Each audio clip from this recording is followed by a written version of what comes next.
Y este episodio de Archipiélago Histórico es patrocinado por Tabaco La Altura, confeccionando puros puertorriqueños. Si tú eres una persona que tiene curiosidad de probar un puro puertorriqueño, no mire a otra parte. Tabaco La Altura, cigarros con hojas de tabaco 100% de Lares, Puerto Rico. Yo soy un cliente de Tabaco La Altura, lo recomiendo muchísimo y es una excelente forma de apoyar el mercado artesanal puertorriqueño. Para más información visita Tabaco La Altura en Facebook o @Tabaco La Altura en Instagram. Recuerda que el consumo del tabaco debe ser uno responsable y que tome en consideración tu salud. Muchísimas gracias Tabaco La Altura, orgulloso patrocinador de Archipiélago Histórico. Hola a todos los amantes de la historia. Mi nombre es Ramón González Arango López, anfitrión del Archipiélago Histórico, donde exploramos las fascinantes historias del Caribe y Latinoamérica. Hoy quiero hablarles sobre algo que realmente puede marcar la diferencia en este proyecto. Cada episodio de Archipiélago Histórico nos sumerge en los eventos, las culturas y las personas que han dado forma a esta región rica y diversa. Desde las civilizaciones antiguas hasta los momentos que marcaron el curso de la historia, mi objetivo es compartir el conocimiento y la pasión por nuestro pasado colectivo. Pero aquí está la realidad. Mantener un podcast de calidad lleva tiempo, esfuerzo y recursos. Desde la investigación y la producción hasta la edición y la distribución. Hay mucho trabajo detrás de escena para que cada episodio llegue a tus oídos. Es por eso que hoy te pido tu apoyo. Si Archipiélago Histórico ha agregado valor a tu vida de alguna manera, si has aprendido algo nuevo o has sido inspirado por una historia que compartimos, te pido que consideres hacer una donación. Tu donación me ayudará a seguir investigando, produciendo y compartiendo historias fascinantes de esta región. Me permitirá mejorar la calidad de nuestros episodios, llegar a más personas y continuar preservando la historia del Caribe y Latinoamérica para las generaciones futuras. No importa cuán grande o pequeña sea tu contribución, cada centavo cuenta. El enlace para donar se encuentra en la descripción de este episodio. Tan solo haz clic y sigue las instrucciones. Cualquier cantidad que puedas dar será muy apreciada. Gracias por ser parte de nuestra comunidad y por considerar apoyar a Archipiélago Histórico mientras exploramos juntos la rica historia del Caribe y Latinoamérica. Recuerda suscribirte y compartir este podcast con otras personas. Gracias por tu apoyo y por ser un oyente increíble.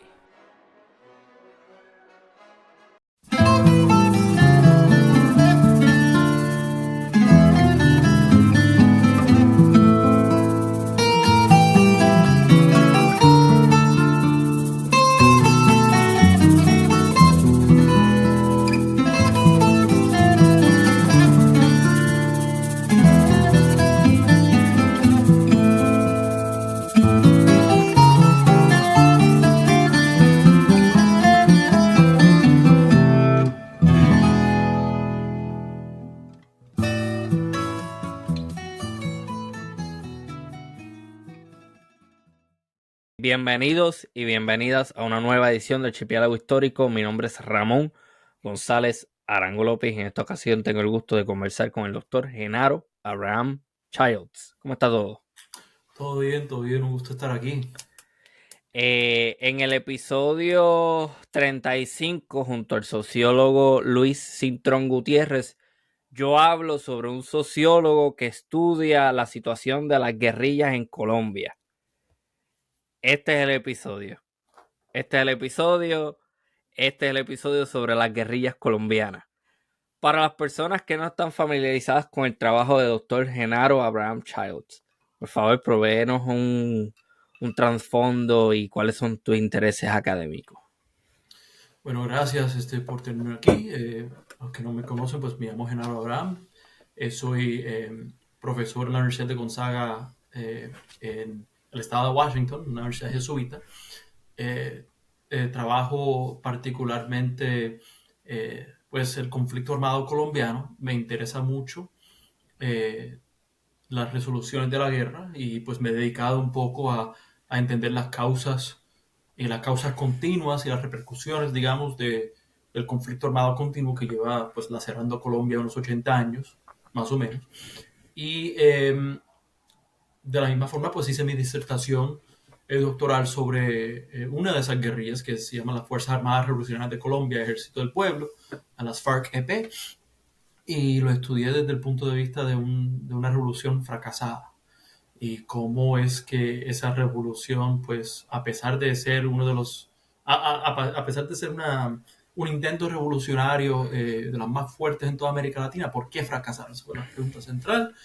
Y pues de eso actualmente estoy escribiendo un libro que espero poder publicar en el próximo año y pico, Mm, de terminarse todo bien, ¿no? ok. Recientemente hablamos y me habías dicho que estabas en Colombia. Sin dar mucho detalle porque asumo que eso es parte de la investigación. ¿Qué estabas haciendo allí? Bueno, estaba visitando unos campamentos de reincorporación, que esos campamentos son unos espacios territoriales que se le concede a una guerrilla, de la guerrilla, bueno, era la guerrilla más antigua de las Américas, las FARC, producto pues de, esa tierra es un producto del acuerdo de paz del 2016 que se da entre el gobierno colombiano y esa antigua guerrilla.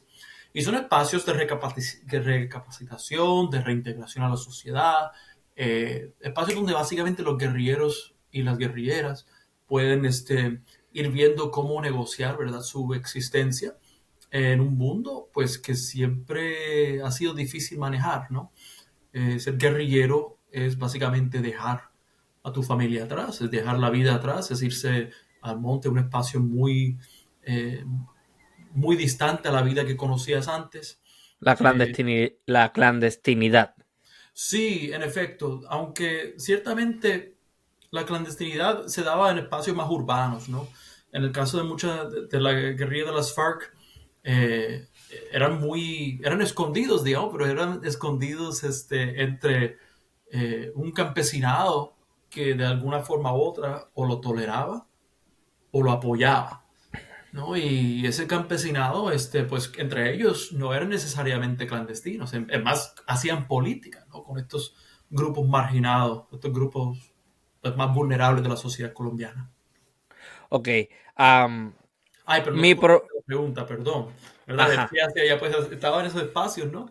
Sí. Básicamente recogiendo algunos insumos del proceso de paz y Ujú. de cómo iba el proceso de paz a pesar de los fracasos que se han dado durante el gobierno anterior de Iván Duque. Ok. Excelente. O sea que básicamente es parte de la investigación. Hay un proceso ahí de entrevistas, sociología, básicamente, ese tipo de cosas, recogiendo datos. Perfecto. Eh, Todo el mundo sabe que en Colombia hay un montón de guerrillas, que hay una situación entre las guerrillas y el gobierno, que el actual presidente de Colombia era guerrillero. Esto es un entramado bien complicado para personas que no son colombianas. Me imagino que es complicado también para los mismos colombianos, pero si no eres colombiano, estás fuera de Colombia, esto es un meollo aquí bien extraño. A mí me interesa con este episodio entender de dónde sale toda esta situación, de dónde salen estas primeras guerrillas y cuáles son las motivaciones que las llevan a existir. Eh, Vamos a entrar en ese contexto histórico. ¿Qué es lo que hace que todo esto comience? Bueno, yo creo que yo te podría empezar esa contestación, digamos, con un- una contestación que me dio un ex guerrillero, ¿verdad? Era un guerrillero urbano de las FARC, ¿no? Me dio una entrevista y me dio algo muy interesante. Él decía, una de las cosas más curiosas de Colombia es que es de los pocos países en América Latina, dado sus particularidades geográficas, donde tú puedes, ¿verdad?, ver un microcosmo de América Latina, de todos sus problemas, ¿no? Porque pues todas las particularidades geográficas que te puedes imaginar de América Latina, lo tiene Colombia. Tiene acceso al Caribe, tiene el Pacífico, tiene pues, los Andes que atraviesa el país entero y se rompe en tres incluso en Colombia, ¿no? O sea que se expande básicamente los Andes en Colombia. tiene el altiplano, que es muy particular de la organización o de cómo es un espacio muy particular pues, de cómo se organizaban campesinos y cómo se organizaban pues, ciertos grupos sociales a través de los últimos 2 o 3 siglos, pues negociando su sobrevivencia entrando al mundo moderno. También comparte pues, los llanos con Venezuela, también comparte la Amazonía con Perú y con Brasil, e incluso parte de Venezuela. Y en ese sentido, un país que, dado esas divisiones geográficas, es un país muy difícil de unir, muy Oh, difícil sí, de unificar. me Y, imagino. y esas mismas particularidades y barreras geográficas creó eh, dificultades para el Estado realmente cobijar a todas las personas bajo sus ideas, bajo sus concepciones, bajo su Estado de Derecho, hasta tal forma que pues grandes latifundistas a través de los últimos, qué sé yo, 200, 300 años, 200 y pico en lo que va de país independiente, ¿no? Lograron crear como que unos espacios donde ellos eran reyes, donde ellos eran los que realmente gobernaban en el espacio. Y dado esa, digamos, esa falta de conexión con la centralidad, o quizás esa conexión de que el Estado sí sancionaba pues la participación de los señores feudales en la gobernanza de unos territorios muy lejanos a Bogotá, Ujú. pues relegaban unos poderíos extrajudiciales, digamos, a estos latifundistas para que hicieran lo que les diera la gana en esos espacios. Pues dado esa particularidad, pues se crea unas condiciones de conflicto, ¿no? Sabemos que estos reyes, estos reyes latifundistas, básicamente en estos espacios, aunque eran entidades capitalistas, sí implementaban políticas en esos espacios que eran análogas al feudalismo, análogas Sí, a la esclavitud, en cierto modo, ¿no? A la servidumbre. Y no era que no existía esos sistemas económicos.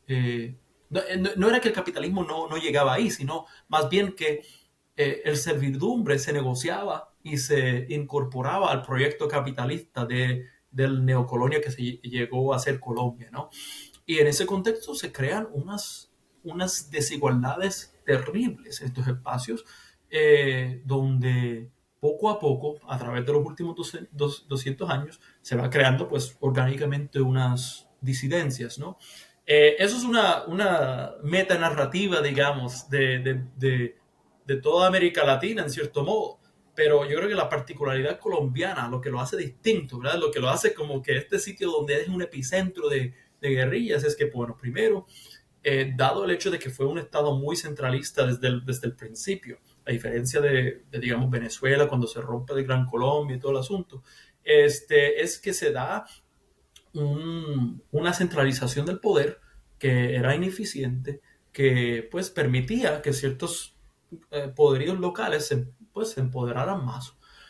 También, dado el hecho de que había una democracia una de las se puede decir que Colombia, y se dice con frecuencia que Colombia es de las democracias más antiguas, digamos, de las Américas, pero es de las democracias más antiguas que siempre ha sufrido unas violencias partidistas entre los conservadores y liberales, de tal forma que cada cosa que no se podía resolver en el plano político, electoral o como sea, se resolvía a través de las armas. Y Colombia es de los sitios, y me atrevo a decir, en parte por ignorancia, que Colombia es de los sitios que en América Latina que más guerras civiles ha tenido. Ha tenido tantas guerras civiles entre liberales y conservadores que realmente eso fue la reacción para resolver ciertas cosas, ¿verdad? Porque ya había una cultura de milicia. También se podría decir una de las causas de que surgieran algunas reacciones de guerrillas, ¿verdad? De grupos que querían tomar las armas para cambiar este sistema estructural que mantenía a ciertas personas bajo servidumbre. Es que pues desde esa época, digamos, del siglo XIX para el siglo XX, cuando ya Colombia sufre, digamos, una de la guerra de 1000 días, que pues permite que Panamá se separa de Colombia y permite que pues se dé unas violencias terribles. los élites colombianos se dieron cuenta que tenían que integrarse mejor a la economía del mundo capitalista y pues amparándose en la posibilidad de una estabilidad política que nunca han tenido. Pero esa estabilidad política vino también pues con la necesidad de negociar con los élites que ya tenían un poderío. Y esa negociación se da en el plano de permitir que los latifundistas expandan, y expandan, y expandan. Y en ese proceso van desplazando durante esos primeros 3 décadas del siglo XX, van desplazando a campesinos, a indígenas, a muchos grupos, ¿verdad? Que no tenían acceso a su terrenito. Y en eso, pues, sentían la necesidad de alguna forma u otra organizarse. Y ahí empieza algunos grupos como el Partido Comunista Colombiano, desde los años 20 hasta los años 30, a ir como focalizando algunas incidencias de organización, ¿no? Y en eso se crea una trayectoria de lucha que exige a los partidos políticos del momento, tanto el Partido Liberal, que pues era más un espacio para cobijarlo, como el Partido Conservador, de ver cómo vamos a negociar estos nuevos grupos campesinos, estos nuevos grupos agrarios, estos nuevos grupos de trabajadores agrícolas, o estos nuevos grupos de personas pues exigiendo unos derechos que se les ha negado por esa misma expansión latifundista.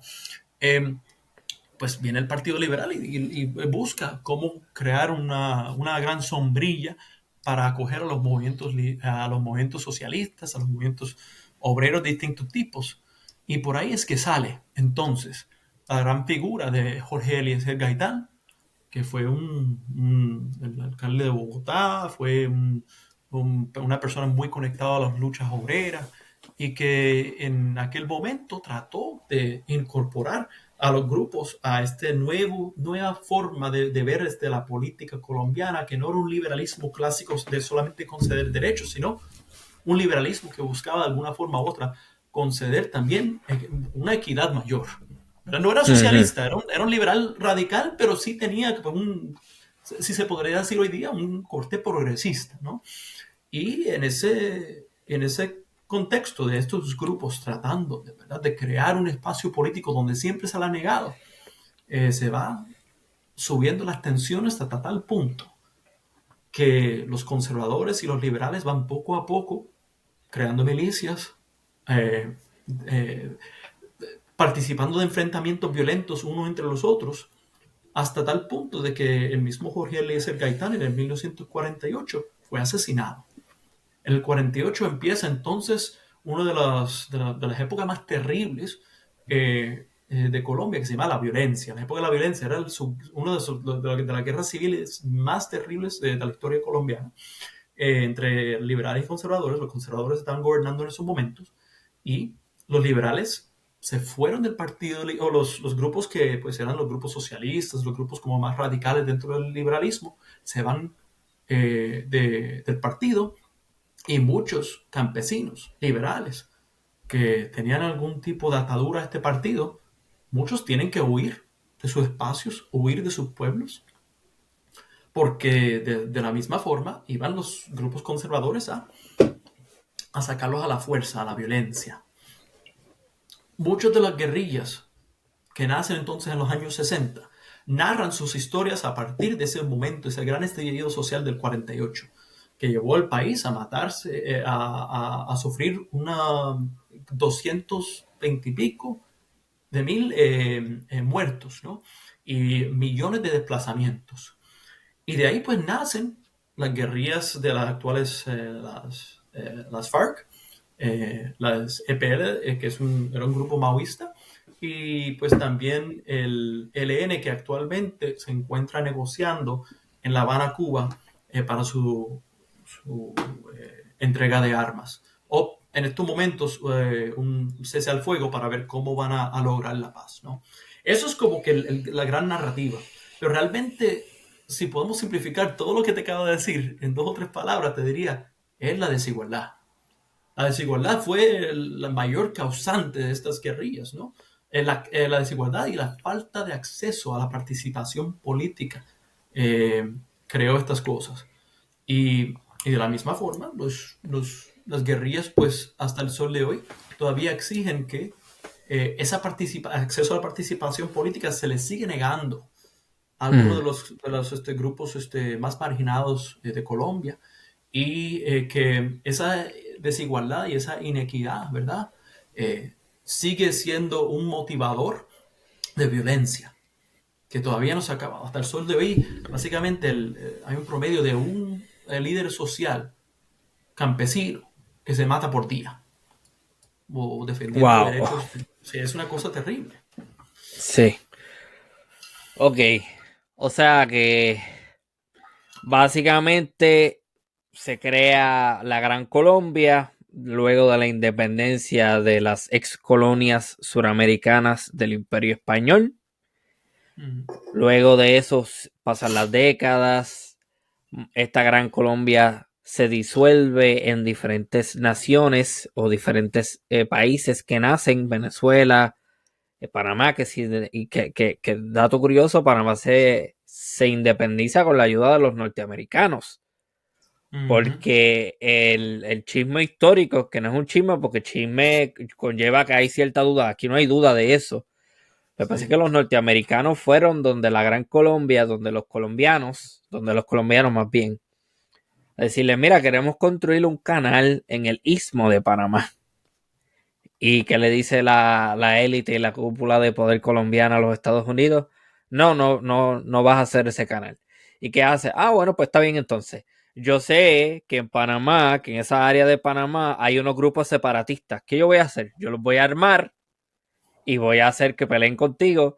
Y una vez ellos se independizan, a cambio de que yo les dé apoyo militar y económico, ellos van a permitir que yo construya ese canal. Esa es la historia del Panamá, pues, para quien no lo Sí. sepa. Así fue como pasó esa pendeja. Simplificado, obviamente, pero así fue como pasó. Ok. No, claro. Precisamente por lo inaccesible de muchísimas áreas de este gran territorio que es el país de Colombia, como estás mencionando, se crean, eso dificulta el control político de todo este territorio, porque tú tienes a Bogotá, pero tú tienes unas regiones que son remotísimas. Entonces, en lugares en donde el Estado no puede llegar, el latifundista, que para las personas que no saben, el latifundista es la persona que controla el latifundio. El latifundio es una extensión vasta de territorio agrícola, o sea, que se utiliza para producción agrícola. En estos latifundios lejanos, lejos del centro neurálgico del aparato político colombiano, estas son las personas que controlan el poder. Esa situación, esa dinámica crea unas tensiones entre esas personas y los campesinos y campesinas locales que a medida que va pasando el tiempo son relegadas, van perdiendo más poder porque eventualmente, por lo que estoy entendiendo que me estás diciendo, el Estado, entendiendo que no llega, lo que hace es negociar con estas personas, con estos latifundistas, y le dice, si vamos a tener más control allí, te vamos a mantener allí, pero vas a tener más autonomía.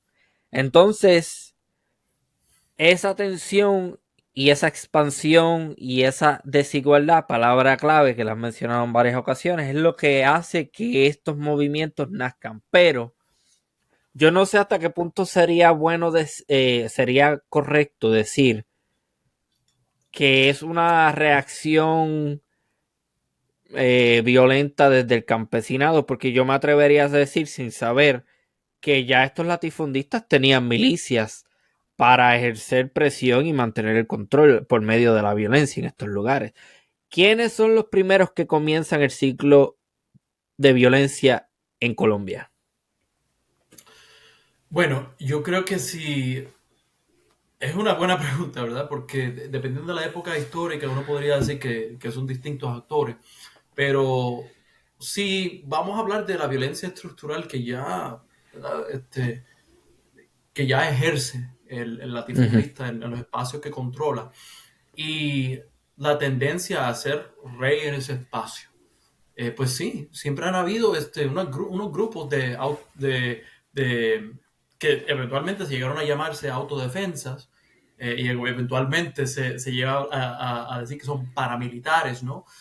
pues unos grupos de seguridad que pues eran pagados por el latifundista para proteger sus intereses en el espacio y para asegurar de que sus intereses fueran pues siempre protegidas en todos los sentidos. Hasta tal punto de que cuando había un estallido o un conflicto, el, estos grupos eventualmente, pues a pesar de que pues, cumplían unos órdenes de los latifundistas, con el paso del tiempo y con el paso del tiempo en que lleva la guerra, llegan a convertirse en autores no totalmente autónomos, porque sí tenían, eh, estaban en la nómina, digamos, de latifundistas y distintos grupos o compañías petroleras que se asentaban en el Catatumbo para extraer petróleo, o grupos o algunas corporaciones mineras que vienen a extraer pues recursos, pues ellos también como que pagaban a esta gente, pero estos grupos autodefensas que eventualmente llegan a llamarse paramilitares empiezan a como que a coger su vida propia y empiezan a venderse como una seguridad privada, ¿no? Como Eh, mercenarios, ¿no? en efecto, ¿no? Y mucho de esto podemos, hasta el sol de hoy se discute, ¿verdad? Hasta cuándo o desde dónde es que empieza eh, esa, esa autonomía relativa, digamos, de estos grupos, ¿verdad? Hasta en qué punto es que se volvieron otra cosa, ¿no? O también está la discusión si siempre fueron como que su propia cosa, ¿no? Eh, Indistintamente de esa discusión histórica que tienen varios historiadores que se concentran más bien en los grupos paramilitares, se puede decir que fueron utilizadas no solamente por los latifundistas, sino por poderíos políticos, como o sea, el partido político que gana las elecciones en Colombia, tanto por corporaciones que quieren proteger sus intereses, corporaciones norteamericanas, sea de Canadá o de Estados Unidos, y también fueron utilizados en cierto modo u otro. Eh, y de forma como que muy lejana, pero conectada con los intereses militares y por los intereses militares del South Command en los Estados Unidos. Y ahí es donde viene otra causa que no he tenido, no logré pues, presentarte en el principio, que es la del Ajá. imperialismo. El imperialismo norteamericano siempre ha tenido, desde ese estallido social del 48 en adelante, Ujú. los Estados Unidos sí miraba a Colombia con el estallido social que pasó en esos momentos, ¿verdad? La guerra civil que pasó en ese momento, el 48 al 58, como un breeding ground, digamos, un posible epicentro de organización política comunista. Para los efectos era cierto, ¿no? Eh, y de esa misma forma, los Estados Unidos pues invirtió un montón de plata en sus momentos en tratar de aplastar estos grupos hasta tal punto que estaban dispuestos a enviar tecnología militar, dinero como loco, entrenamiento, para que se diera lo que las FARC considera su momento de incepción, para que se diera una gran eh, ataque en un pueblo, en una vereda que se llama Marquetalia, donde pues existía una comuna eh, de, de, autodefensas campesinas que fueron pues huyendo de la violencia en esos años, justo después de la guerra civil. Los helicópteros, el dinero, el entrenamiento fue proporcionado por los Estados Unidos y pues hubo un ataque el 64 que logró despojar a esos campesinos armados. Y esos campesinos armados ya después de perdurar todos esos años en guerra civil, huyendo de la violencia conservadora y tratando de vivir su vida, pues entre los campesinos, creando otro tipo de vida que no era la que pues le ejercía los poderíos latifundistas. Ellos decidieron que la única opción, o se llegaron a darse cuenta o a entender con su propia subjetividad, que la única opción que tenían para cambiar el mundo alrededor de ellos fue tomando las armas. En cierto modo, uno podría decir que las causas de la guerrilla también fueron imperialistas, fueron los Estados Unidos creando unos focos eh, de, eh, de resistencia, donde no tenían Ante que el ver. avance, ante el avance del comunismo entre la clase trabajadora y campesina. Sí, aunque es cierto, hay que reconocer que hay algunas guerrillas que son más campesinas y otras guerrillas son más urbanas, pues eh, organizan más bien entre los trabajadores. Todo el mundo, yo creo que todas las guerrillas entendían que había que coger todas sus subjetividades sociales, pero digamos, las FARC, por su parte, era una guerrilla mayoritariamente campesina, mientras otras guerrillas como el M-19 que sale de algunas diferencias, ¿verdad? Y otros entendimientos que tenían sobre el Colombia que querían, pues esa es una guerrilla más urbana, es una guerrilla de la cual el actual presidente Gustavo Petro pues, participó en de alguna forma u otra, ¿no? Participó del M-19. Hay otros como el EPL que también tenía una visión maoísta sobre cómo desarrollar una revolución en Colombia. Y había pues el ELN, que era un grupo que realmente nace por la efervescencia de la lucha revolucionaria de Cuba. Y pues todas estas personas, dado sus entendimientos, también organizaban entre otras subjetividades sociales en Colombia, en otros espacios. Pero yo me imagino que no todas las guerrillas tenían corte comunista, pero el imperialismo norteamericano las va a llamar así para justificar su apoyo a lo opuesto que vendría siendo los latifundistas y el gobierno central colombiano conservador. ¿Me equivoco en esa Sí. lectura o...? Bueno, yo creo que digamos, en el caso de las FARC, pues sus organizadores principales eran comunistas, ¿no? Y eran como, Ujú. y el EPL se puede decir también, y el M-19 hasta cierto punto, y otros grupos que se crearon en esos espacios. Pero yo creo que eso que estás diciendo es muy cierto para la gran mayoría de la gente de que deciden eh, llegar a estas guerrillas y formar parte de ellas. Porque quizás no eran comunistas, pero vieron cómo su tierra fue robada o que no eran comunistas, pero vieron de momento cómo vivieron unas condiciones terribles y cómo el Estado no le importaba nada o no le podía ni siquiera defender su derecho a la propiedad en un sentido capitalista. Pues de momento el capitalismo para ellos no era una cosa muy linda que digamos. El capitalismo para ellos era el robo de las difundistas, ¿no? Y en ese sentido, pues eh, uno ve que el reclutamiento pues también lo hacía la misma desigualdad. El reclutamiento Claro. también lo hacía la violencia. Sí que no tienes que ser comunista, que quizás este grupo armado sí es comunista, pero este grupo está protegiendo mis intereses y está protegiendo mi participación en un país en donde yo no tengo participación y en donde el latifundista me aplasta. Así que yo me voy a unir a ellos, aunque yo no sea comunista y no sepa nada, porque me imagino que otro componente es que el nivel educativo en las áreas rurales no era necesariamente la mejor, por lo que mucha gente ni siquiera sabía qué demonios era comunismo, pero se metían, como quiera, a la Sí. guerrilla. Bueno, y está también algo que, que va a darle daño a eso, ¿no? Y es que cuando tienes un grupo, ¿verdad?, armado que está poniendo orden en una sociedad que ellos vivieron que existía el caos, ¿no? Ujú.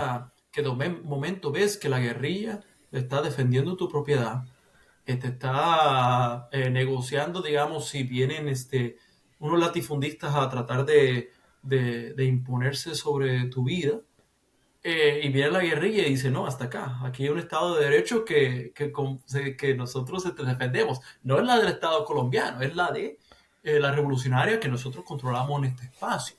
Y ese Estado de Derecho, esa provisión de justicia que no concede el Estado y que sí concedía la guerrilla en ciertos espacios, pues fue también un motivo de respeto hacia la guerrilla. Y cuando quizás había momentos tensos, digamos, de guerra, muchas veces tenías muy pocas opciones, ¿no? O te huías de la guerra entre los distintos grupos armados que estaban participando en esos momentos, o te hacías parte de uno de los grupos para protegerte. O sea, también la guerra también tiene sus propias particularidades Sí, te obliga a para reclutar. alinearte. Sí, no, porque si no, pues quedas en el crossfire, como dicen los gringos, ¿no? Ujú. Ok. am, En su punto más alto, ¿no? ¿Cuántas guerrillas han llegado a existir en un mismo periodo en Colombia? Ese número me imagino que debe ser... Es que esa es una cosa tan compleja porque hay Sí, tantos grupos de autodefensas campesinas que se crean, autodefensas eh, pues, que crearon las latifundistas. Hay hasta grupos campesinos de los años 30 que cogieron las armas en autodefensa, eh, liderados por indígenas, ¿no? O por liderados indígena. por gente que pues eran parte que pues eran grupos indígenas que tenían pues control de un territorio, pero fueron desplazados y entendían que tenían que tomar las armas y instaurar pues otro modo de vida. Un ejemplo de eso es el, eh, el miliciano Quintín Lame, que era un indígena ya aculturado, digamos, en las cosas colombianas, ¿no? Pero era un indígena que tomó las armas en los años 30 y que entendía que la violencia era la única opción, porque era la violencia con la cual ellos fueron desterrados. So, en ese sentido, cuento largo corto para contestarte, ¿no? Yo creo que la proliferación de guerrillas y de autodefensas y de grupos armados en Colombia en general es algo muy difícil de contabilizar por el hecho de que pues hay tantas personas que necesitaban eh, pues acceso a la seguridad que no le proveía el Estado. Sí, no, y me imagino que también dificulta que como muchas de estas a lo mejor son, vamos a decir, clandestinas nuevamente, o no se conoce bien de su existencia, o muchas de estas autodefensas quizás duraron varios meses, pero existieron. O sea que eso dificulta aún más la contabilización de estos grupos armados. Ok, hasta donde tengas entendido, ¿ha permanecido este sentido de pertenencia colombiano?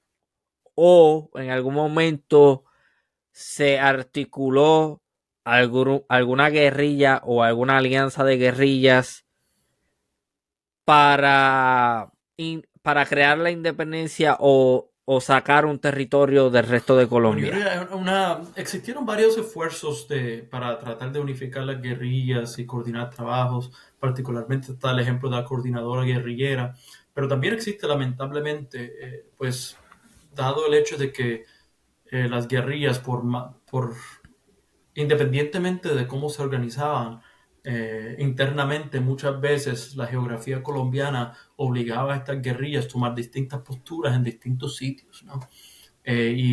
Por ejemplo, las FARC en el Catatumbo no hacía las mismas cosas, no se organizaba de la misma forma que las FARC en las Amazonías o las FARC en el Urabá, en Bananera, en Urabá Bananero o de la misma forma en los espacios del altiplano, ¿no? Dado las particularidades geográficas, a veces se tomaban decisiones que quizás podrían ser contradictorios, ¿no? El ELN, por ejemplo, el Ejército de Liberación Nacional, que es creo que básicamente la única guerrilla, hay uno que otro más pequeño, pero la única guerrilla pues formidable en Colombia de izquierda que queda, y el más antiguo de las Américas en estos momentos. Ellos pues cuando existían al tiempo con las FARC, habían espacios donde eran amigos y otros espacios donde se peleaban. Y esa particularidad se da en parte porque la guerra es extractivo. Y lo que permite que la guerra continúe, pues son a veces las rentas de la guerra. Es decir, cómo es que se logra, ¿verdad?, financiar la guerra. Y muchas veces entre grupos armados, la pelea por financiar la guerra lleva también a conflictos, ¿no? Eh, y algunos grupos, pues, más ideológicamente motivados han podido subsanar esa necesidad de rentas y no pensarlas como si fueran el fin de su accionar, digamos, militar. Hay otros grupos, más bien los grupos paramilitares de derecha, que pues es como si fuera su único accionar, ¿no? Es como que es buscar rentas y ya, hasta tal punto de que llegó un momento en la historia colombiana donde los paramilitares realmente no les interesaba tanto la guerrilla, sino no les estaban más interesados y participaban más y hacían campañas militares más para asegurar sus rentas del narcotráfico, sus rentas de la extracción de la minería ilegal y sus rentas de cualquier otro negocio que podían manejar. Ok, estas guerrillas alineadas con el conservadurismo y con la derecha. Estas guerrillas nacen inicialmente con el propósito de defender a los Bueno, latifundistas. yo creo que sí, sí, aunque eso es una discusión, ¿verdad? De qué es lo que aunque ellos no se llaman guerrillas, incluso ellos no usan la palabra guerrilla, usan paramilitar o usan autodefensa. Sí, Ajá, pues estos, sí, ok. pues esos grupos sí, yo creo que independientemente si fueron como que la semilla histórica que luego se convirtió en otra cosa, o si fuera eso desde un principio. Sí, eso fue una cosa que llevó a la otra, ¿no? Indudablemente. Fueron... Ujú. O sea que a grupos armados de derecha le vamos a llamar autodefensas y paramilitares, y a grupos armados de izquierda le vamos a Sí, llamar guerrilla. Eso es lo que sí, estoy sí, entendiendo. sí, sí. Sí, porque las guerrillas realmente tienen otro propósito, ¿verdad? Que es tomar el Estado, es cambiar y para instaurar pues una otra otra realidad política, mientras los grupos paramilitares y autodefensas tienen el motivo primordial, ¿verdad? Nacen del status quo, de que quieren defender ese status quo y dejarlo intacto. Y eso es lo que también los lleva a participar de las mismas formas de extracción que participa el latifundista, ¿no? Su ethos, digamos, su modo de vivir. Ellos elogian el capital, elogian pues las formas que han llevado a cabo eh, sí, la forma, digamos, de simplemente extraer y ganar rentas. Los latifundistas, ellos lo practican de su propia forma, pero en el plano de la seguridad privada y en el plano también de participar de economías ilícitas. O sea que, por ejemplo, si viene una corporación canadiense a minar un territorio en el sur de Colombia o en la Amazonia y hay una comunidad indígena que se opone porque va a ser desplazada y le va a hacer daño al ambiente, esa corporación, eh, ¿cómo es? Contrata los servicios de los paramilitares para mantener a esa gente a raya y hacer que entonces la compañía minera llegue, extraiga y le pague, pero que también se da el fenómeno de que los mismos paramilitares se dan cuenta, pero espérate, y si en vez de esperar a que llegue otra gente a darme dinero a mí, yo puedo abrir una mina yo y lo controlo todo yo y eso es dinero para nosotros. O sea que están ocurriendo estas dos Así cosas a mismo la es. vez. Y así mismo se ha replicado por toda la extensión geográfica colombiana. Más bien a las márgenes, ¿verdad? De las ciudades. Pero sí, sí, no, son los que básicamente se han dado cuenta que también pueden ser tanto así que en los 80 digamos, en Colombia, como en muchos países en América Latina, han habido unos esfuerzos, ¿verdad?, de tratar de crear reformas agrarias, de devolverle al campesino, al indígena, a todas las personas desplazadas, pues un canto de terreno, que eso era tuyo, esto es lo que históricamente te corresponde, porque nosotros desplazamos tu familia. Claro. Y en esos contextos había pues una organización que se llama Lincora. Lincora era pues una agencia gubernamental que se dedicaba pues a comprar terrenos baldíos, terrenos pues que no se usaban o terrenos que se podían pues eventualmente eh, sí, pueden ser usadas para reparar a los campesinos. En los ochentas, en algunos de estos, pues en el proceder, digamos, de esa agencia, se descubrió que que habían terrenos, eh, digamos, en 45 40 y pico de por ciento de todos los municipios en Colombia habían terrenos que antes eran de latifundistas que ahora lo controlaban narcotraficantes. Eran básicamente una transición de clase muy interesante, de que pues la reforma agraria ya no era contra los latifundistas, tanto como era en contra de narcotraficantes, que llegaron a ser los nuevos latifundistas, los nuevos dueños de los terrenos, largas extensiones agrícolas, digamos, del latifundio. Y que se da una particularidad muy curiosa, ¿verdad? Porque siempre hay un debate en lo que development studies de cómo se le hace difícil al latifundista, ¿verdad? Cambiar a otras economías productivas, porque está muy asentado, digamos, o está muy acostumbrado a recibir un montón de dinero por los bienes que tiene. Pero en este caso, en el caso colombiano, particularmente por el narcotráfico y por estos grupos armados que toman ventaja de las rentas que se dan en el contexto de la guerra, ves que muchos de estos ex latifundistas se les hace muy fácil ir a otras economías productivas y dejan a los narcotraficantes en control de estos espacios. Y en ese sentido, como que hay una intersección muy interesante de que los nuevos burgueses, o los nuevos, no burgueses, porque eso es más bien un concepto de ciudad, pero los nuevos ricos en Colombia están muy conectados al narcotráfico. Se da esa particularidad. Esto complica aún más el panorama. Me imagino que después de la década de los 70, con la llegada de Pablo Escobar y con el comienzo del cartel de Medellín y después el cartel de Cali y todas estas organizaciones que salen, eso se entrelaza con las organizaciones de paramilitares y ¿cómo es que se llaman los otros? Y de autodefensa. Hasta donde tenga entendido, hay casos en donde son los guerrillas de izquierda las que están asociadas al narcotráfico. Pues te puedo dar dos contestaciones, ¿no? La primera es la oficial, ¿verdad? De las guerrillas. Ellos, tanto las FARC como el ELN, ellos se amparan en la idea de que no participan del narcotráfico, porque ellos, su relación con el narcotráfico y cómo empezó era distinto. Digamos, el narcotráfico realmente en Colombia empieza a dar auge, ¿verdad? Después de una campaña en contra de las economías marimberas de marihuana en la península que comparte, ¿verdad? Con Venezuela, Colombia. Y eso se da, pues, fue una de las primeras nociones de intervención estadounidense en el continente. Fue como básicamente un laboratorio de guerra de intervención por drogas.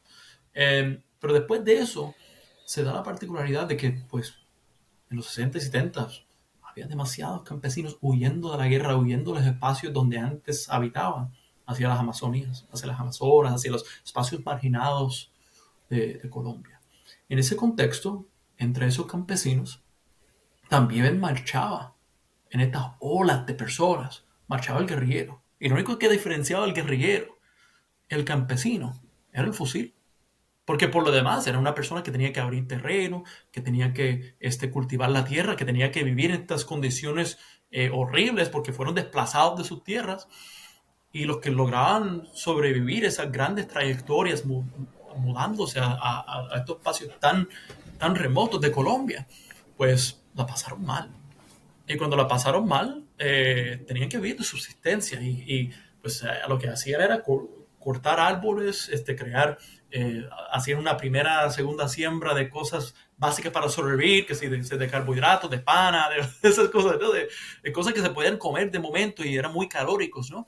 Y en eso después se podía, pues, mejorar el terreno con nada de fertilizante ni nada de como que, o sea, te lo tenían que hacer a pulmón, asegurar de que esas tierras en las Amazonas pudieran ser cultivables. ¿Qué pasa?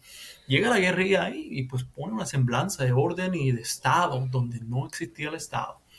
Pero para el año 74, 75, 76 llegan varios narcotraficantes aprovechando pues, la particularidad geográfica de Colombia, de que pues tiene salidas a los dos mares, tiene formas de sacar la droga, ¿no? A empezar a regar la hoja de coca a los campesinos en las Amazonas. Y la idea era eh, dejar de estar cultivando la papa. La papa es muy difícil sacarla de donde estás. Deja de estar cultivando cualquier cosa, el banano o lo que sea, lo que decides cultivar, porque eso ¿qué te va a dar? Cuando llegue a Bogotá Ujú. ya se te fueron toda la ganancia. O sea, para sacarlo de las Amazonas sin vías, sin nada, para sacarlo hacia el otro territorio, te va a salir un ojo de la cara.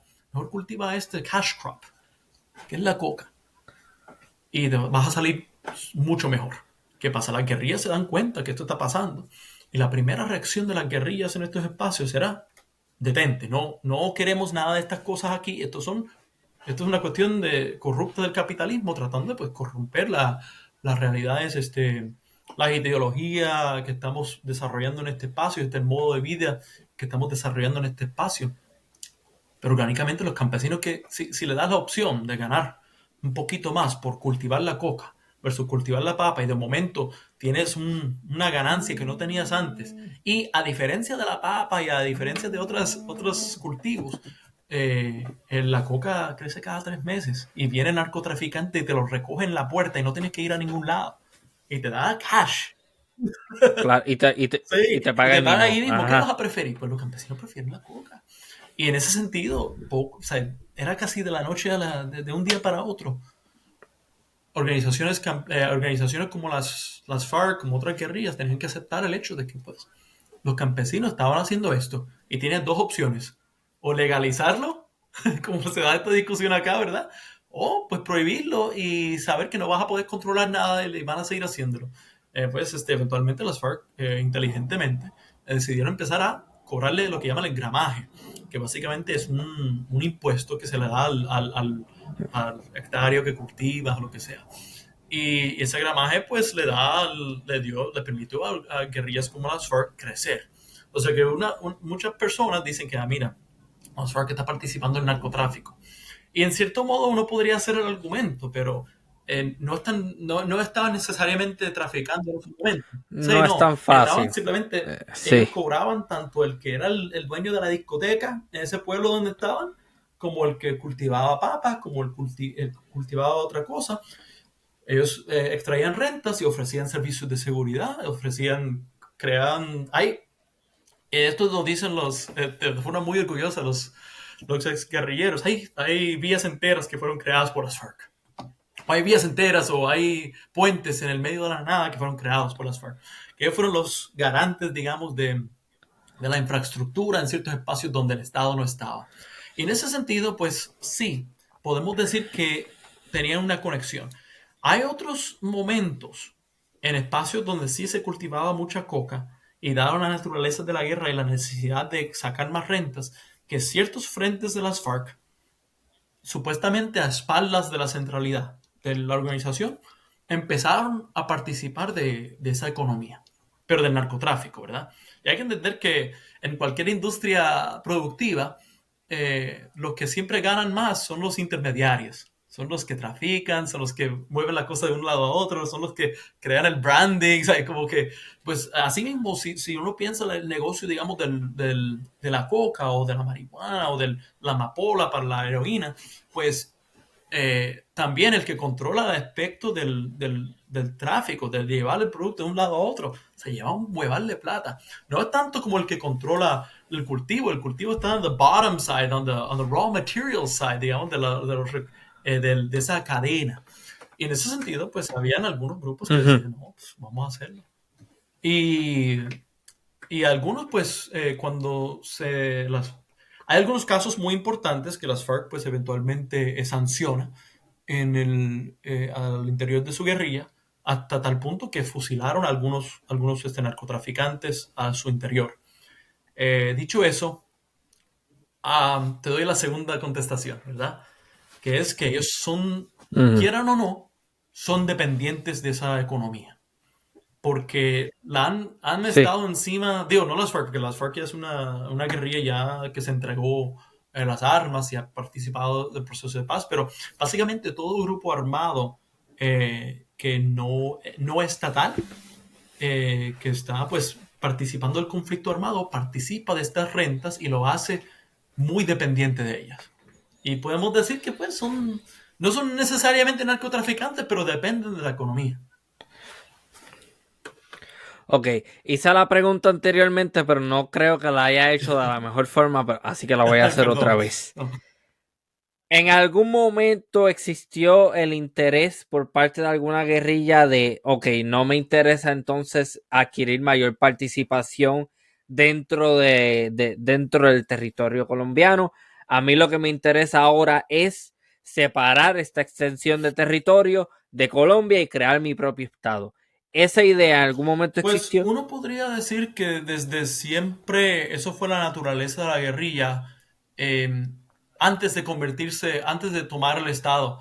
Hay una Charles Tilly, el sociólogo político, él dice que las guerrillas nacen de Ujú. una condición de soberanía múltiple. Es decir, ellos nacen de una condición de decir, yo soy de soberanía en este espacio y tú no, ¿verdad? Y en ese sentido, pues uno podría decir que es que la naturaleza de la guerrilla es esa, es que vamos a hacer esto, ¿verdad? Pero como el Estado siempre buscaba aplastar a estos grupos de autodefensa campesinas en esos momentos, que estaban viviendo su vida, tratando de simplemente armados, pero alejados, y viviendo su vida como entendían pertinente para sobrevivir y negociar la existencia y gestarla, ¿no?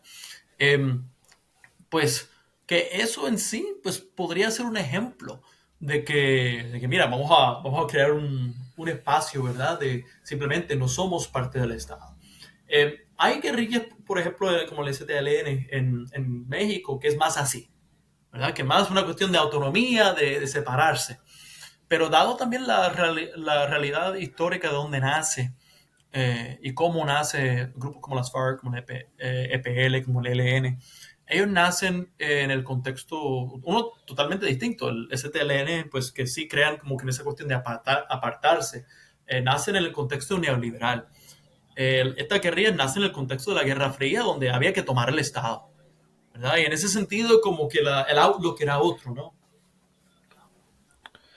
Sí, que donde la única forma de yo poder obtener un comunismo duradero es a través de la obtención del Estado en su Sí, totalidad. Porque el comunismo y el capitalismo son antagónicos y mientras exista el capitalismo en mi país de Colombia, el comunismo jamás va a poder sobrevivir. Esa es la mentalidad, sí, asumo. sí. ¿Son las FARC entonces el más antiguo? ¿El grupo Bueno, ahora guerrillero más no, ¿verdad? antiguo? Ahora ya como ellos se entregaron ya pasaron a segundo plano, pero lo Sí, eran. Ahora es el ELN. Sí, lo eran. El ELN que ayer me enviaste un enlace, un artículo que está el líder allá en Cuba negociando con las autoridades colombianas. Mencionando a las autoridades ujú. colombianas, ¿qué rol ha jugado? Me imagino que va a depender de quién está en el poder. Si están los liberales, pues va a generalmente ser un poquito más en favor de la guerrilla. Si están los conservadores, va a ser un poquito más a favor de los grupos paramilitares. ¿Me equivoco o más o menos cuál es la Bueno, relación uno ahí? podría decir que eso fue, quizás en cierto modo podemos ver como que unas diferencias leves entre los conservadores y liberales en algún momento de la historia colombiana en cuanto a eso. Pero hay que entender que la violencia lo que hizo fue purgar a esos elementos más conscientes en el liberalismo y los relegó pues, a la guerra, o sea, lo expulsaron por completo. Y el liberalismo después de ese momento como que quedó, era muy conservador, digamos. Los elementos más conservadores del liberalismo fue lo que perduró a través de la historia colombiana después de ese momento. Y lo que termina pasando es que las Ok, diferencias no son grandes. Pero quizás, pero ¿te refieres al actual gobierno? no, no, no, creo que es bien importante y pertinente aclararlo ahora porque hemos mencionado el liberalismo y el liberalismo se define diferente dependiendo en Sí. dónde tú estás. En el contexto de Colombia, ¿qué viene siendo entonces lo liberal? Pues en esencia los liberales se amparan la idea, los liberales que pues ellos creían en, pues son capitalistas, creen en el libre mercado, creen en un Estado de Derecho, creen en un mundo pues donde pues creen en las grandes ideas democráticas que que pues salieron de los debates europeos, de la democracia, y pues querían implementar eso en Colombia. Y eso eventualmente significaba, ¿verdad? Eh, el, el destronamiento, digamos, de la iglesia como una centralidad de poder en Colombia. Significaba también que los latifundistas tenían que hacer las cosas de forma distinta, ¿no? Que tenían que, pues, acatar a las realidades del libre mercado de una forma u otra. Y el conservadurismo, pues, trataba pues, de conservar un pasado latifundista, un pasado donde la iglesia reinaba y donde sí, las cosas, las jerarquías que todavía hasta el sol de hoy todavía pues controlan ciertos aspectos de la colombianidad, quedaron intactas. Ahora, el conservadurismo pues va cambiando al igual que el liberalismo a través del tiempo. El liberalismo pues va cogiendo algunas cosas progresistas, pero en Colombia fue muy lento en parte porque por eso mismo, por el hecho de que la violencia, la época de la violencia del 48 al 58 logró purgar a sus elementos más progresistas y pues quedó bien conservador. Y realmente esa dicotomía liberal-conservador muere en el 91, si no me equivoco, con la firma de la Constitución nueva, que pues concede un montón de derechos plurales a Colombia. Pero pues la derecha se reacomoda y los conservadores viejos como que ya no son, it's not a thing anymore, o sea, no es tan prevalente. Y pues Ujú, ahora hay otras derechas, como ujú. lo que llaman el uribismo, hay otras derechas que se amparan en otras ideas de cómo se debe gestar, ¿verdad? Un Estado de Derecho conservador en Colombia. Eh, pero sí, en este caso, ujú. Ok, pero sí, a lo largo del tiempo, esto es lo que quiero entender. ¿Cuál ha sido el rol del Estado? ¿El Estado tiene un ejército propio nacional, por así decirlo, que intercede o ve las cosas de lejos o apoya a un lado en determinadas décadas versus otro en otras décadas?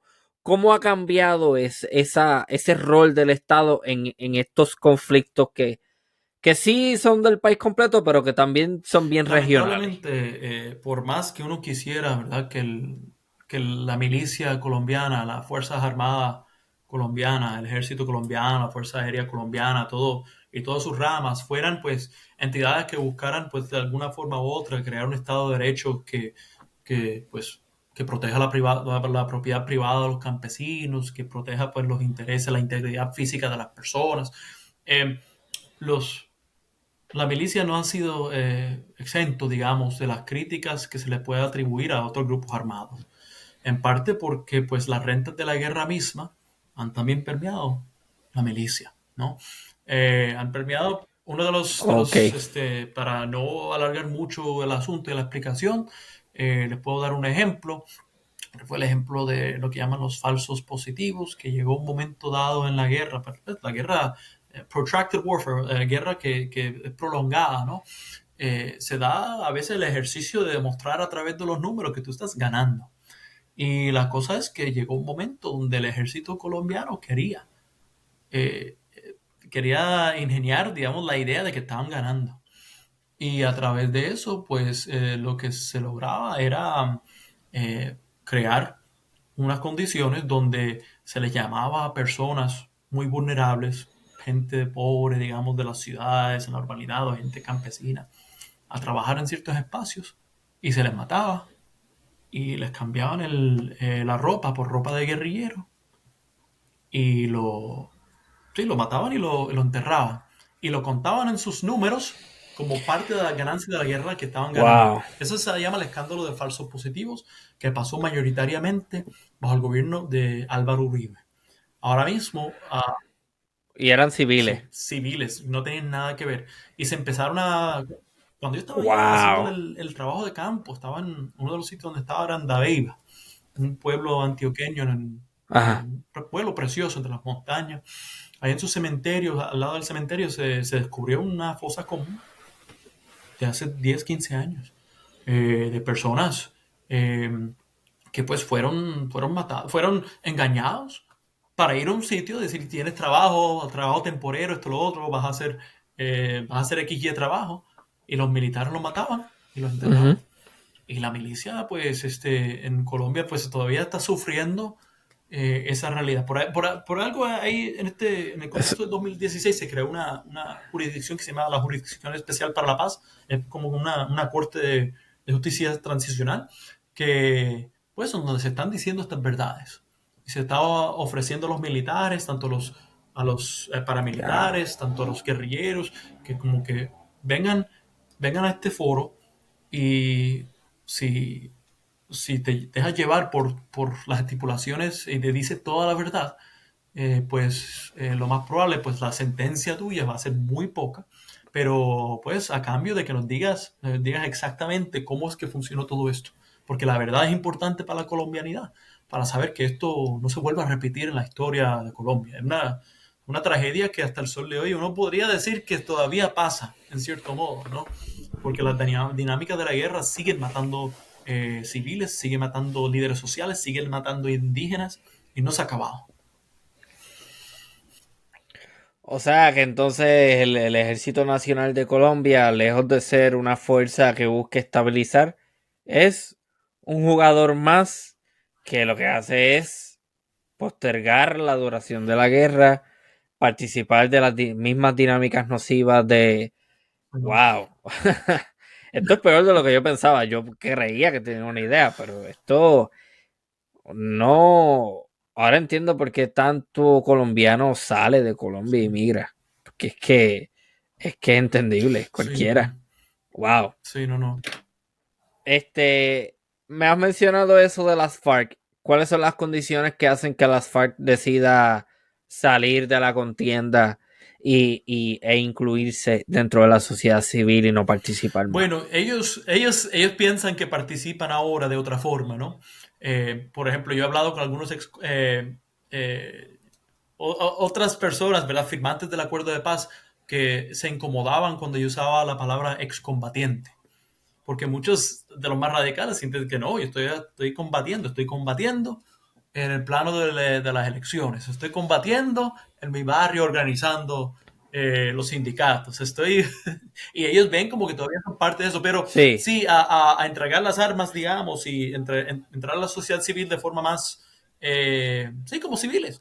Eh, Ellos deciden sí. en parte porque la realidad dura de la guerra durante la época de Álvaro Uribe es que ellos perdieron militarmente, ¿no? Las FARC. Pero perdieron después de unos intentos que fueron muy fructíferos en lo militar. Eh, en los intentos, digamos, de tratar de acaparar a todo Colombia, tener presencia en todo Colombia, en un momento dado tenían presencia en 60 y pico de por ciento de todo el, la extensión territorial de la nación. Y pues llega la presidencia de Álvaro Uribe con la campaña de mano dura, corazón, mano firme, corazón, no sé qué. No recuerdo la, la, el dicho Ajá, político, pero ajá. era uno de básicamente vamos a pacificar. Y pacificar lo que significa es vamos a arrasar militarmente, vamos a ir de frente. Y en eso pues fueron la mayoría, digamos, de los desplazamientos en Colombia que se ve hoy día. Eso fue en los años 2000.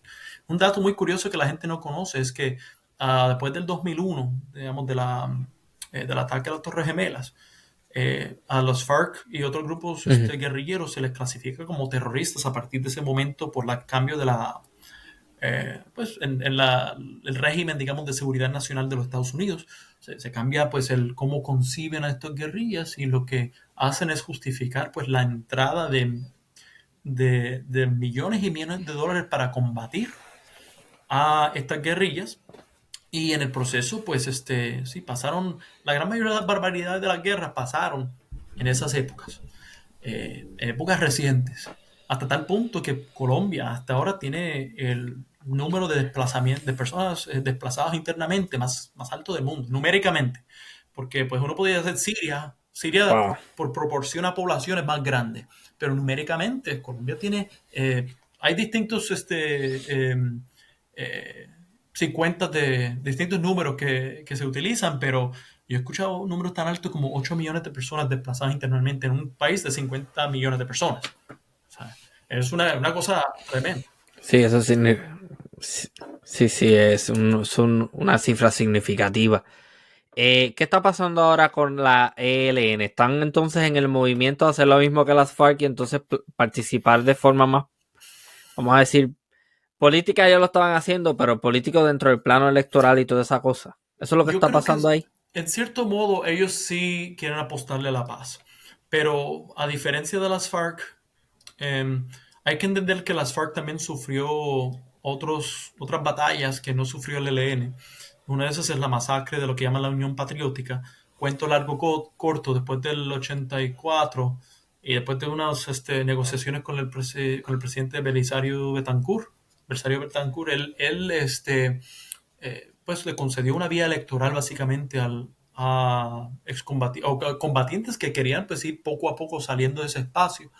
Y, y pues ahí en los 80 se crea un partido político que corre en las elecciones que se llama la Unión Patriótica y las FARC pues depositan muchas personas, muchos recursos humanos en ese partido.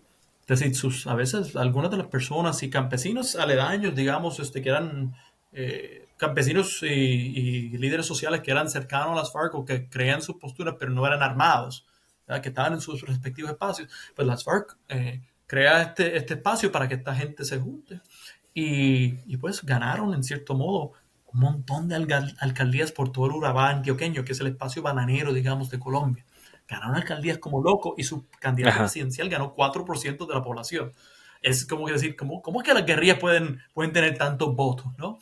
Que obviamente 4% no ganas una elección por eso, pero pff, eso es una fuerza de poderío político, Es claro. Y de significativo. momento, pues Sí. ahí los paramilitares pues, participaron de una gran masacre de básicamente 7.000 de todos los miembros de ese partido, todos los militantes, casi todos se asesinaron, uno por uno. Y, y ¿Y cuál fue la facción política que hizo que eso pasara? ¿Los conservadores? eso es una buena pregunta porque todavía hasta el sol de hoy están todavía esclareciendo esa verdad. Pero fueron pues matados por paramilitares, por narcos, había unos strange bedfellows que se juntaron en esos momentos para asegurar de que esta gente no tomara el poder. Y a diferencia del ELN, el ELN no sufrió esa gran masacre porque no participaron tanto de ese proceso. Estaban de acuerdo con muchas de las posturas quizás, pero no sufrieron eso. En ese sentido, muchas veces, y es algo que yo estoy escribiendo ahora, es que las FARC se volvió mucho más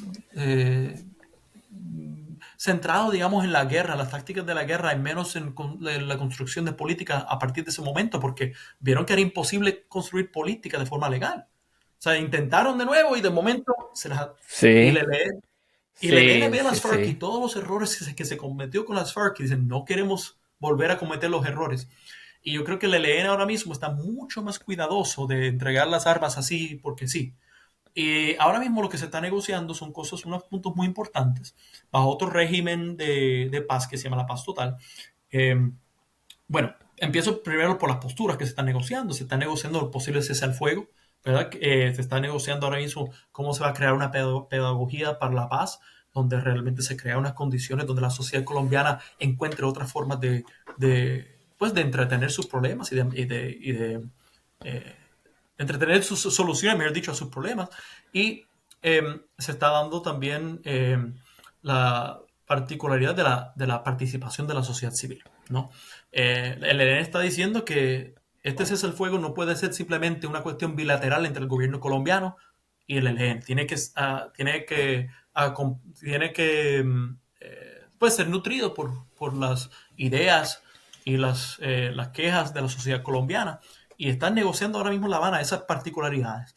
El cese al fuego, pues es algo, ojalá que sea duradero, eh, pero lamentablemente después del 2016, después del hecho de que las FARC pues, se desintegraran, se entregaran las armas, pues hay una proliferación de actores armados, por las cuales muchos están conectados al narcotráfico y De paramilitares que antes eran menos porque las FARC uh, controlaba eso y ahora las FARC no existir, eso crea un vacío de poder que es ocupado por los sí, paramilitares. Eso es lo que está sí, pasando, me imagino. mayoritariamente los paramilitares y algunas disidencias de las FARC, algunas que eran Ajá. pues de esos elementos corruptos, digamos, dentro de las FARC que participaban del narcotráfico, esos elementos muchos volvieron o se unieron a otros grupos paramilitares o crearon sus propios grupos amparándose en algunas luchas sociales.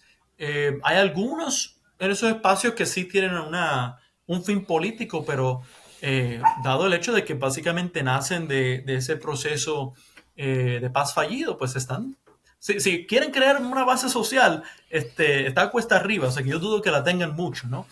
En ese sentido, pues el ELN no quiere ser como las FARC, no quiere evitar ser esa entidad que simplemente entrega las armas para que esto siga pasando, ¿no? Ellos no quieren ser este grupo que simplemente entrega las armas para que los latifundistas y otros grupos sigan empobreciendo a la población. O sea, ellos sí tienen... Claro. Ahora, gracias, digamos, a la presidencia de Gustavo Petro, hay una acogida sincera Ujú. a estos reclamos y el gobierno de Petro lo está tomando en serio, que es un adelanto, ¿no? Yo creo que nunca ha habido una acogida tan seria como la de ahora en cuanto a la discusión de paz. Gustavo Petro, aunque pues obviamente son dos actores que están uno en contra del otro, el Estado colombiano pues la guerrilla, dado el hecho de que el Estado colombiano lo controla pues un agente progresista que nace de movimientos sociales, nace de otros sectores de la sociedad que quizás no son armadas, pero pues comparten algunas quejas que tiene el ELN de la sociedad colombiana y están dispuestos, digamos, a decir cómo vamos a levantar esta cosa juntos, ¿no? ¿Cómo vamos a negociar que ustedes entreguen las armas y que busquemos una solución conjunta? Se está reconociendo que esto no está fácil, por el hecho de que el ELN básicamente es uno de los únicos guerrillas, si no el único, que todavía tiene un fin político. ¿Qué pasa? El fin político del ELN es tomar el Estado y cambiar la sociedad colombiana. Eh, Quizás eso no es el fin en estos momentos, quizás el fin es cambiar la sociedad colombiana y hacerla una más justa y equitativa y que sea una economía más productiva para los campesinos y para los trabajadores. Pero lo que sí se puede decir es que eh, hay, como bien dice Aureliano Carbonell en esa entrevista, hay muchos enemigos de la paz.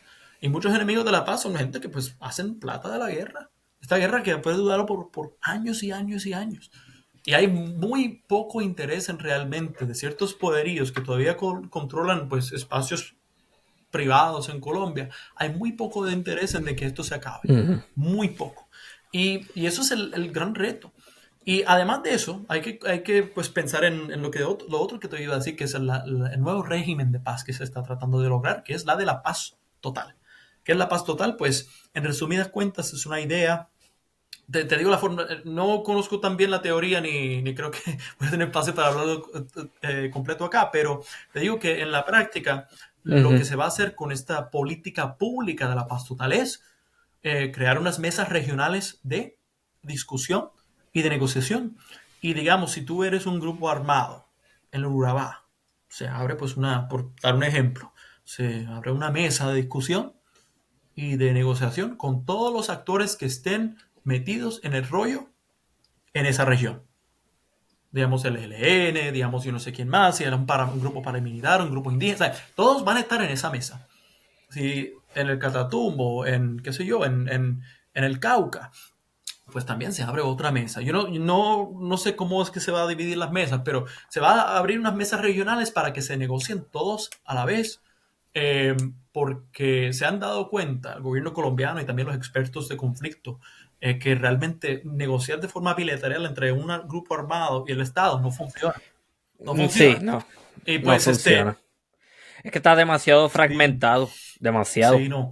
Y pues en ese sentido, estamos viendo algo novel. Nunca se ha hecho esto en la historia. O sea, esto es algo totalmente, esto es un laboratorio de paz. Eh, y el gobierno colombiano, bajo la presidencia de Gustavo Petro, está apostando a esa paz con esta nueva técnica, esta nueva política pública. Desde una perspectiva de investigación, eso presenta unas posibilidades Sí, grandiosas. Si yo fuera un sociólogo ahora mismo enfocado en eso, yo estaría ya ahora mismo, qué sé yo, produciendo ensayos o produciendo libros o estudiando sobre, qué sé yo, la perspectiva indígena comunitaria dentro de tal área. Eso, Eso desde una perspectiva intelectual académica, eso presenta unas posibilidades fenomenales de entender eso que está ocurriendo, porque a lo mejor eso supongamos que funciona. Ese modelo a lo mejor se va a exportar a otros lugares y vamos a ver qué sucede. A lo mejor en Colombia está sucediendo algo novel que se puede implementar en otros lugares del mundo. Sé que tienes poco tiempo disponible, pero me gustaría hablar sobre esto, que quizás se sale un poco de Colombia, porque sé que eventualmente quizás hagamos otro episodio profundizando más sobre la situación actual en Colombia. Yo creo que has hecho un excelente trabajo dejándonos entender a mí y a la audiencia cuáles son los factores que hacen que este problema surja, de dónde sale todo. Yo creo que ese objetivo ya fue logrado.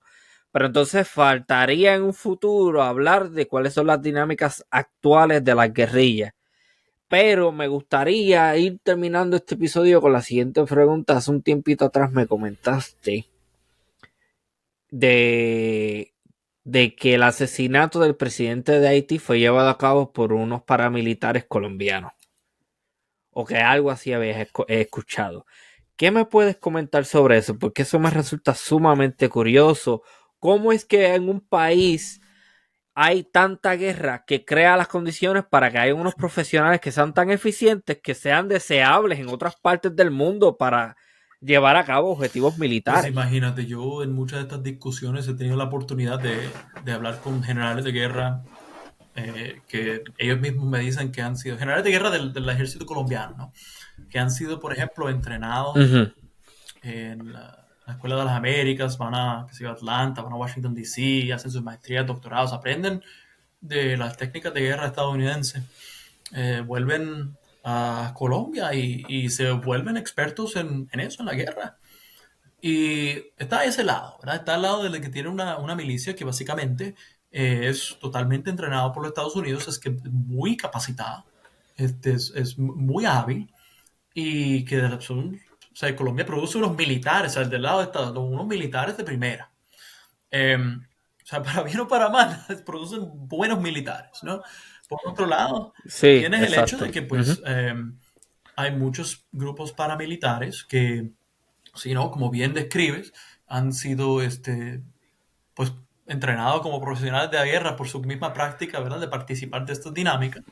Sí, Procurados en otros lugares. y sí, uno mira, digamos, en las nóminas, yo no he hecho el ejercicio, pero en las nóminas de muchas de estas compañías de seguridad mercenarias, ahí se pasan los colombianos, los grupos colombianos, porque imagínate, Colombia creo que es el sitio, uno de los sitios en el mundo donde más han sufrido una guerra prolongada, interminable parece, que crea las condiciones donde lo que producen es precisamente gente hábil en eso. Es una cosa muy triste y yo no creo que tenga nada que ver realmente con el gobierno de Colombia como tal, ni con actores colombianos metiéndose en la política de Haití para nada. Pero sí, es bien lo que dice. Yo creo que lo describiste de la mejor forma. Es que esto se crearon una economía de guerra que puede ser exportada. Eso es absurdo. O sea, y por eso ahora mismo también ves que es muy popular, digamos, entre la nueva izquierda latinoamericana y particularmente la colombiana, de que la guerra no produce nada bueno. La guerra lo que reproduce es el capitalismo. La guerra lo que reproduce son las cosas más extractivas de la vida, de quitarle a otro, porque no hay nada más extractivo que la guerra. O sea, te estás quitando lo más precioso de uno, la vida. Eh, No hay nada más extractivo de eso que eso. Y pues la izquierda colombiana siempre ha apostado a la paz, pero ahora yo creo que está moviéndose en una dirección donde lo ven como mantra casi. Y pues por el hecho de que han tenido que vivir los males de la guerra de primera. ok, pero ¿qué me puedes decir particularmente sobre, no sé si has escuchado cuánto detalle de este grupo paramilitar que supuestamente participó en Haití asesinando Bueno, al presidente? no creo que era un grupo en particular, yo creo que simplemente que había unos colombianos paramilitares que fueron contratados en su capacidad individual. Ajá. Eh, si no, no conozco mucho de los detalles de cómo fueron contratados, pero lo más gracioso es que los detalles salieron a la luz rapidísimo, porque las personas que estaban en esos espacios estaban hablando español, no estaban hablando creol, no estaban hablando inglés, estaban hablando español. Y de ahí, pues cuando se logró capturar a algunos de los mercenarios, se dieron cuenta que eran mercenarios colombianos, eh, sí, mercenarios, sí, eran for hire, ¿no? Y que fueron, y que de la misma forma es una realidad que se puede replicar en otros espacios. Eso es lo que, para mí eso es lo más preocupante de todo. Lamentablemente no conozco los Exacto. detalles de qué pasó exactamente en esa cuestión, pero hay una contratación nebulosa que pasó en ese espacio. Sí, que exacto, como bien menciona, qué sé yo, si hay una facción corrupta, vamos a decir, en X país, no voy a decir ninguno porque no me interesa eso, pues vamos a ir a Colombia a procurar a esta gente, porque esta gente sabe que te van a hacer el trabajo bien porque están tan capacitados que son deseables para actores que tienen intenciones negativas, intenciones nefastas.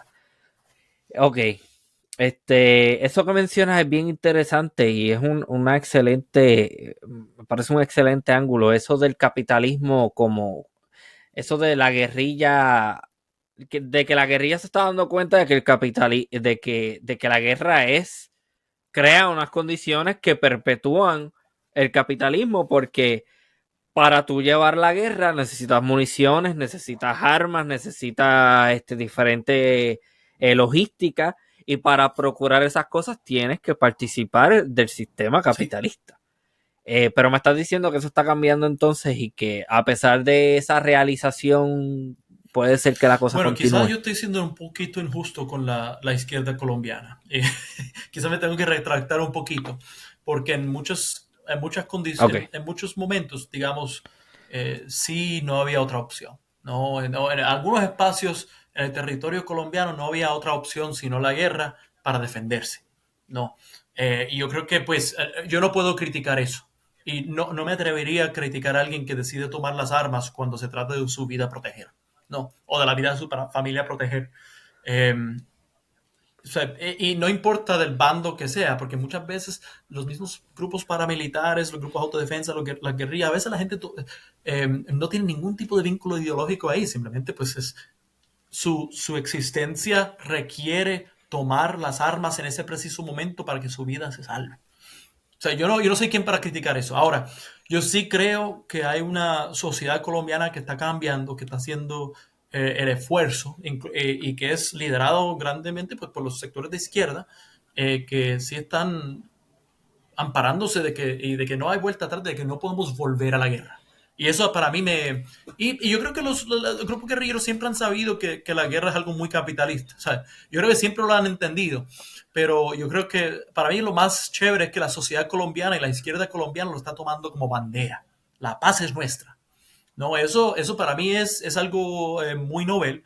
No es decir que los grupos guerrilleros nunca habían amparado en esa posición antes. Las FARC, como el ELN, siempre han dicho desde su inicio eh, que pues su participación en la guerra es porque eventualmente quieren la paz.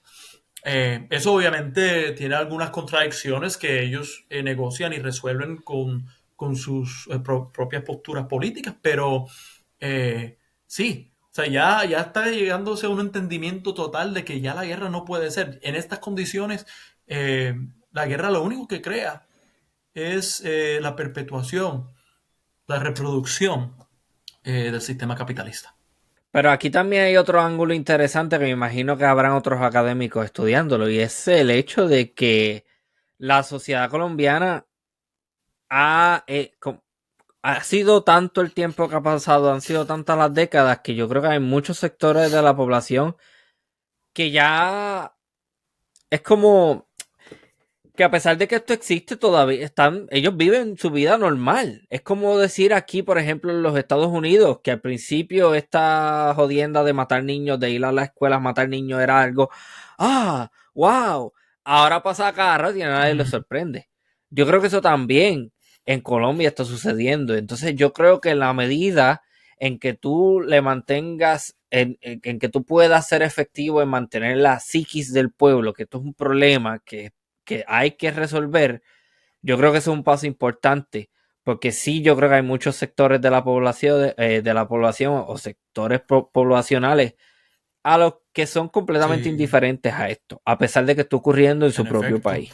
No, eso es el pan de cada día, lamentablemente, ¿verdad? Cuando matan a un campesino, Exacto.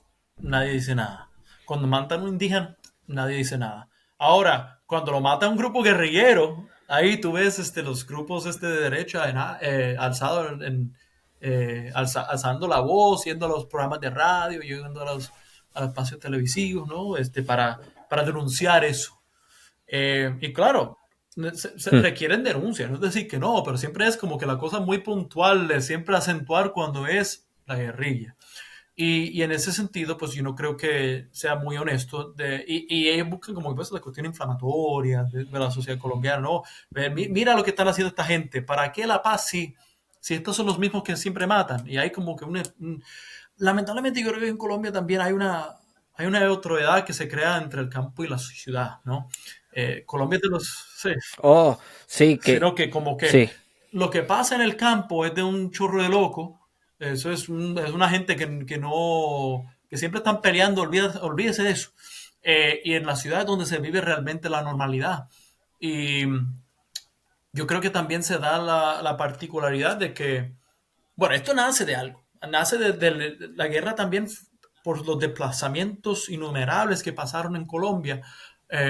Se logra de alguna forma u otra que Colombia se modernice rápido, digamos, se urbanice rápido, mejor dicho. Tanto así que pues poco a poco la guerra, a pesar de que había gente que apoyaban la guerrilla en el campo colombiano, el hecho de que el campo colombiano se estaba vaciando de gente huyendo de la guerra, las guerrillas también pierden fuerza a través del tiempo porque realmente nadie quiere la guerra, ¿no? Nadie quiere la guerra, nadie quiere vivir esa incertidumbre, esa inestabilidad. Y se da esta situación donde la ciudad es una burbuja. Uno va para Bogotá y no parece que hay guerrilla en ningún lado. Uno va para la zona, ¿qué? La zona rosa, qué sé yo. O sea, uno va a estos espacios y parece que está en Miami, ¿no? Entonces, hay discotecas y hay sitios chéveres para comer y hay toda una clase burguesa ahí Ajá. que predomina, ¿no? Uno va para Medellín, para Cartagena y eso es un paraíso. Ahora, uno sale 2 horas de la ciudad y eso es miseria, ¿no? Y son dos mundos que no se conocen. Volvemos a lo mismo, Sí, desigualdad. Ahí así está. es. Ahí está el problema. Ahí está el problema. Bueno, hay mucha más tela para cortar. Seguiremos en comunicación. Yo le digo esto a todo el mundo, pero lo digo de verdad. O sea, hay mucho, mucho, mucho que hablar. Nada, muchísimas gracias, doctor Genaro Abraham Childs, por haber participado de esta edición de Gracias a Archipiélago ti. Histórico. Bueno, esto ha sido una nueva edición de Archipiélago Histórico. Hasta la próxima.